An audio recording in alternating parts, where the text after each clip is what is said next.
ओम श्री मात्रे नमः। सबसे पहले तो मैं नव वर्ष की शुभकामनाएं देना चाहूँगा।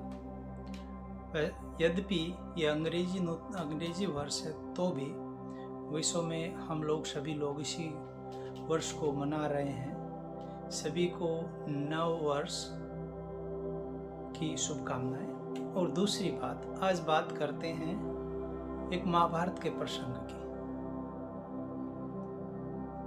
महाभारत में युद्ध के उपरांत जब युद्ध हो रहा था उस समय में एक तरफ योद्धा थे भीष्म पितामह, और महाभारत के जितने भी योद्धा हैं भीष्म पितामह उन सभी योद्धाओं में धनुर्विद्या में और सभी प्रकार से सर्वश्रेष्ठ योद्धा है। बहुत अद्भुत योद्धा है भीष्म पितामह। और आज भीष्म पितामह सरसैया के ऊपर लेटे हुए हैं। अर्जुन के द्वारा बनाई गई जो बाणों की सैया है उस पर लेटे हुए हैं। महाभारत का युद्ध खत्म हो चुका है। जो उसमें महाराजा युधिष्ठिर हैं या कृष्ण हैं, सभी उनके पास उनके दर्शन के लिए जाते हैं। तो जब भगवान श्री कृष्ण, महाभारत की घटना है, जब भगवान श्री कृष्ण उनके दर्शन के लिए गए हैं तो भीष्म पितामह श्री कृष्ण से वार्तालाप कर रहे हैं। वो कहते हैं, हे कृष्ण, मैंने ऐसा क्या गलत काम किया कि मुझे इस प्रकार की अवस्था देखने को मिली? मैंने ऐसा क्या गलत किया? तो यहाँ कृष्ण हंसते हुए मुस्कुराते हुए कहते हैं, आपको तो बड़ी आपकी सामर्थ्य से आप अपने जन्मों को देख सकते हैं, पूर्व जन्मों को। यहाँ भीष्म पितामह उत्तर देते हैं, कहते हैं, मैंने देख लिया, मेरे पिछले 100 जन्मों को मैंने देखा। मैंने ऐसा कोई दुष्कर्म नहीं किया जिसके कारण मुझे सरसैया पर ऐसे लेटना पड़े। तो यहाँ भगवान श्री कृष्ण कहते हैं, आप थोड़ा और पीछे जाइए, आपका 101वां जन्म देखिए, उस जन्म में आपने क्या किया। भीष्म पितामह अपना ध्यानस्थ होकर के देखते हैं कि 101 माने 100 से भी पहले एक वर्ष, एक जन्म पहले जो 101वां जन्म था उसमें राजा ये भीष्म राजा होते हैं। और एक सांप को जो रास्ते में पड़ा था उसको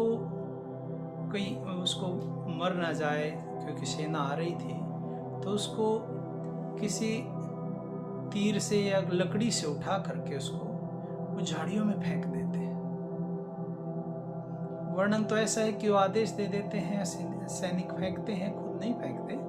तो लेकिन फेंकने का आदेश जो था झाड़ियों में वो भीष्म पितामह का था, मैंने उस जन्म में उस राजा का था। तो उसके कारण क्या हुआ, वो झाड़ी कटीली थी, कटीली झाड़ियों में सांप फंस गया और उसको बड़ी पीड़ा हुई।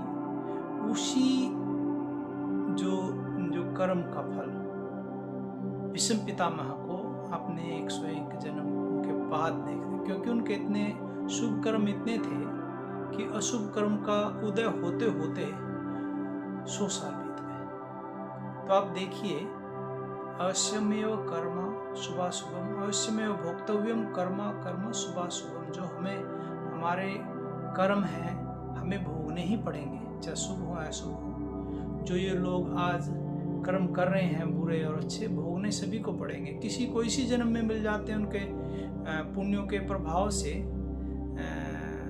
कुछ लोगों को कुछ जन्म बाद मिलते हैं, क्योंकि हम कर्म पुण्य और पाप दोनों कर रहे हैं ना। तो इसीलिए हमें कुछ भी कोई भी कर्म करना है तो इस दृष्टि से करना है कि हमें आगे वो बाधित ना करे। योग इसीलिए योगा कर्म कुशल, भाई कर्मों में कुशलता योग देता है। तो इसलिए योग करिए, योग से जुड़िए, भगवान से जुड़िए। और पुनः कहूँगा, आने वाला वर्ष सभी के लिए मंगलकारी हो, बहुत अच्छा हो, संसार में शांति हो, यही मेरी भगवती से प्रार्थना है। और कर्मों को ध्यान से करिए, देखते हुए करिए, क्योंकि आप जो बो रहे हैं ना वैसा ही काटना पड़ेगा। यद भवति बीजम जिस प्रकार का बीज हम बोएंगे वैसा ही फल काटेंगे। तो इसलिए हमेशा ध्यान रखिए, कोई भी हम कर्म करते हैं उसका आगे तक का ध्यान रखिए, दूरदर्शी बनिए। तो बी ए विजनरी, भगवान श्री कृष्ण से सीखिए। भगवान श्री कृष्ण ने बड़े विजनरी थे, सारी चीज़ों में। और महाभारत का ये पूरा जो प्रकरण है ये इनसे हमें सीख लेनी चाहिए, हमारे प्राचीन ग्रंथों से सीखना चाहिए। तो इससे हमें देख सीखना चाहिए। आज चोर को मजा करते मत देखिए, वो कमा रहा है, धन आ रहा है, उसको पिटते देखिए। एक समय ऐसा आएगा, 100 साहू माने वो होता है ना, 100 दिन चोर के तो एक दिन साहू का, एक दिन आता है, चोर को फल भोगना पड़ता है। तो इसलिए ध्यान रखिए, जो भी अच्छे बुरे कर्म करेंगे